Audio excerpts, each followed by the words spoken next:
Social sciences fair, समाज, इतिहास और भूगोल की गहराई। नमस्कार। आज के इस एक्सप्लेनर में हम ब्रह्मांड के कुछ सबसे गहरे रहस्यों की गुत्थी सुलझाने वाले हैं। हम 4.6 अरब साल पुरानी उस एब्स्ट्रैक्ट फिजिक्स से लेकर आज की एक एकदम नई ऐतिहासिक खगोलीय खोज तक का सफर तय करेंगे, जो हमसे करीब 437 प्रकाश वर्ष दूर है। तो चलिए बिना किसी देरी के सीधे इस ब्रह्मांडीय कहानी में गोता लगाते हैं।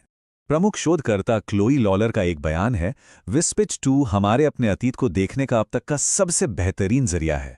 ये बात अपने आप में कितनी गहरी है ना। ये हमारे अरबों साल पुराने इतिहास को आज की बिल्कुल रियल टाइम ऑब्जर्वेशन से जोड़ देती है। लेकिन ये विस्पिच 2 आखिर है क्या, और ये हमारे अतीत का आईना कैसे बन सकता है? इसे समझने के लिए हमें बिल्कुल शुरुआत से शुरू करना होगा। तो चलिए उस कॉस्मिक रेसिपी से शुरू करते हैं जिसने इस पूरे खेल की नींव रखी। 4.6 अरब साल पहले हमारा अपना सौरमंडल भी धूल और गैस के एक बहुत ही विशाल घूमते हुए बादल से बना था। इसे सोलर नेब्यूला कहते हैं। मुख्य रूप से हाइड्रोजन और हीलियम से बने इसी नेब्यूला ने हमारी इस पूरी दुनिया को आकार दिया है। अब नेब्यूलर क्लाउड थ्योरी और मोमेंटम पजल पर एक नजर डालते हैं। मूलभूत फिजिक्स को समझना यहां बहुत जरूरी है कि आखिर कैसे एक बेतरतीब आकारहीन बादल एक इतने सुव्यवस्थित सिस्टम में बदल जाता है।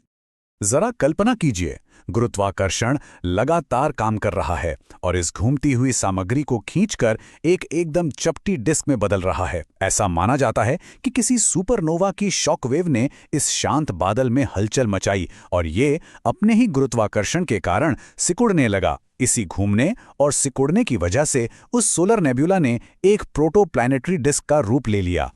आइए इस पूरी प्रक्रिया को टाइमलाइन के नजरिए से देखते हैं। ये सफर सच में हैरान करने वाला है। सूक्ष्म कणों से शुरू होकर विशाल और स्थिर ग्रहों के बनने तक। शुरुआत में छोटे छोटे कण आपस में जुड़कर प्लैनेटिसिमल्स बने। क्योंकि ये सब एक ही दिशा में घूम रहे थे, इनकी आपस में टक्कर बहुत धीमी थी, जिससे प्रोटोप्लैनेट्स का निर्माण हुआ। और फिर जरा सोचिए, अरबों सालों का समय लगा। इन अरबों सालों में जब ये बेहद गर्म प्रोटोप्लैनेट्स ठंडे हुए, तो घनत्व के हिसाब से इनमें अलगाव हुआ। भारी चीजें केंद्र में चली गई और हल्की चीजें सतह पर रह गईं। अब यहाँ एक बहुत ही चौंकाने वाला फैक्ट है। ध्यान दीजिएगा, हमारे सौरमंडल का 99.9% द्रव्यमान यानी मास तो अकेले सूर्य के पास है, लेकिन जो रोटेशनल एनर्जी या कोणीय संवेग है, उसका सिर्फ 1% ही सूर्य के पास है। बाकी 99% एनर्जी बृहस्पति जैसे बाहरी ग्रहों के पास है ना अजीब? सवाल ये उठता है कि जब सब कुछ उसी एक बादल से बना, तो ये मोमेंटम बाहर कैसे चला गया? इस बड़ी पहेली का जवाब सूर्य के चुंबकीय क्षेत्र और सौर हवाओं में छिपा है। विकासशील सूर्य से निकलने वाली इन ताकतों ने एक कॉस्मिक ब्रेक की तरह काम किया। इन्होंने ऐसा घर्षण पैदा किया कि कोणीय संवेग अंदर से बाहर के क्षेत्रों की तरफ ट्रांसफर हो गया।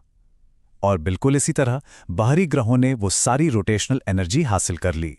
चलिए अब पृथ्वी और मंगल के निर्माण की बात करते हैं। देखते हैं कि इन सिद्धांतों ने हमारे अपने स्थानीय पड़ोस यानी हमारे सबसे करीब की चट्टानी दुनियाओं को कैसे बनाया। ये जानना बहुत दिलचस्प है कि जर्मनी की मुंस्टर यूनिवर्सिटी के शोधकर्ताओं ने यह कन्फर्म किया है कि पृथ्वी और मंगल जैसे ग्रह मुख्य रूप से स्थानीय सामग्रियों से ही बने हैं। बाहरी सौरमंडल से बहुत ही कम सामान यहां तक पहुंचा है। सरल शब्दों में कहें तो आज हम जिस जमीन पर खड़े हैं, वो मुख्य रूप से इसी लोकल ब्रह्मांडी मलबे से बनी है। अब बढ़ते हैं विशाल प्रभाव परिकल्पना यानी द जायंट इम्पैक्ट हाइपोथेसिस की तरफ। हमारे पड़ोस में हुई कुछ बेहद हिंसक घटनाओं को समझने के लिए इस थियरी को निष्पक्ष रूप से देखना बहुत जरूरी है। अगर हम इसे स्टेप बाय स्टेप समझें, तो ये थ्योरी एक बहुत ही नाटकीय घटना की बात करती है। माना जाता है कि शुरुआत में मंगल के आकार के एक पिंड ने हमारी पृथ्वी को तिरछी टक्कर मारी। इस भयानक टक्कर से बहुत सारा मलबा अंतरिक्ष में फैल गया और उसने पृथ्वी के चारों ओर एक डिस्क बना ली। यही मलबा धीरे धीरे आपस में जुड़कर एक बेहद गर्म चंद्रमा में बदल गया। उस शुरुआती चंद्रमा पर मैग्मा का एक पूरा महासागर था, जो समय के साथ ठंडा हुआ और घनत्व के आधार पर अलग अलग परतों में बंट गया। अब आप सोच रहे होंगे कि इस बात का सबूत क्या है। अगर हम मौजूदा साक्ष्यों को देखें, तो ये थ्योरी पृथ्वी और चंद्रमा की बनावट से जुड़े कई पुराने रहस्यों को सुलझा देती है। जैसे कि पृथ्वी और चंद्रमा का द्रव्यमान अनुपात एकदम ऐसा ही क्यों है? या फिर शुरुआती पृथ्वी इतनी तेजी से क्यों घूम रही थी? इसके अलावा चंद्रमा की सतह पर जो एनॉर्थोसाइट जैसी चट्टानें मिलती हैं, वो भी इसी मैग्मा के ठंडे होने की बात को साबित करती हैं। आज का वयस्क चंद्रमा हमारे सौरमंडल के उस हिंसक इतिहास का सबसे बड़ा गवाह है। इसकी क्रेटर वाली सतह को अगर हम ध्यान से देखें तो वो लेड हैवी बॉम्बार्डमेंट और अनगिनत ब्रह्मांडीय टकरावों से बुरी तरह छलनी है।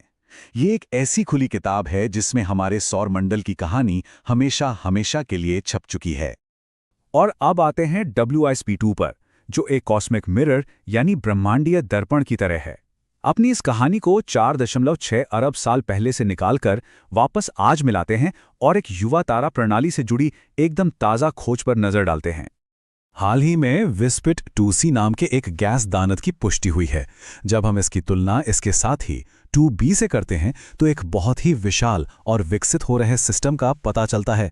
जरा सोचिए, 2c ग्रह 2b से 2 गुना ज्यादा बड़ा है, लेकिन अपने तारे से 4 गुना ज्यादा करीब है। ये दोनों ही ग्रह धूल और गैस की उसी डिस्क के अंदर बन रहे हैं।